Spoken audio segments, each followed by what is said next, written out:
हमारे लिए आज की तिलावत इर्मिया नबी का सहीफ़ा उसका 15वां बाब 10वीं आयत और 15वीं से 21वीं आयत। ऐ मेरी माँ, मुझ पर अफसोस कि मैं तुझसे सारी दुनिया के लिए लड़ाका आदमी और झगड़ालू शख्स पैदा हुआ। मैंने कर्ज नहीं दिया और ना किसी से कर्ज लिया, तो भी हर एक मुझे लानत करता है।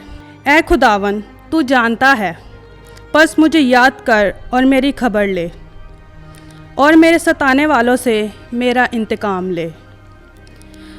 तू बर्दाश्त करते करते मुझे ना उठा ले। जान ले कि मैं तेरी खातिर मलामत उठाई है। तेरी बातें मेरे पास पहुँचे और मैं उन्हें निगल गया। लिहाजा तेरी बातें मेरे दिल में मेरे लिए सुरूर और फरहत थी, क्योंकि मैं तेरे नाम का कहलाता हूँ। ऐ खुदावन, लश्करों के खुदा, मैं खेल करने वाले ज़रीफ़ों की मजलिस में ना बैठा और ना मैं खुशी से उछला, बल्कि तेरे हाथ के सबब से मैं अलग बैठा रहा, क्योंकि तूने मुझे गज़ब से भर दिया है। मेरे गम का क्यों खात्मा नहीं और मेरा ज़ख़म क्यों दर्द अंगेज़ और ला इलाज है। वो मेरे लिए नहर काज़ब की मानिद होगा, यानी उसे पानी की तरह जिसे क़याम नहीं।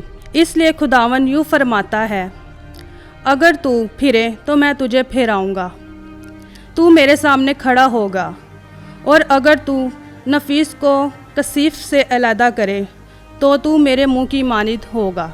बस वो तेरी तरफ फिरेंगे और तू उनकी तरफ ना फिरेगा, और मैं तुझे इस उम्मत के मुकाबिल पीतल की मजबूत दीवार बनाऊँगा, और वो तुझसे लड़ेंगे पर तुझ पर गालिब ना आएंगे, क्योंकि तुझे बचाने और तुझे छुड़ाने को मैं तेरे साथ हूँ।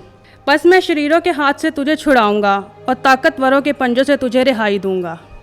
पाक कलाम का पढ़ा और सुना जाना हम सब के लिए बाइस बरकत हो। खुदा का शुक्र हो।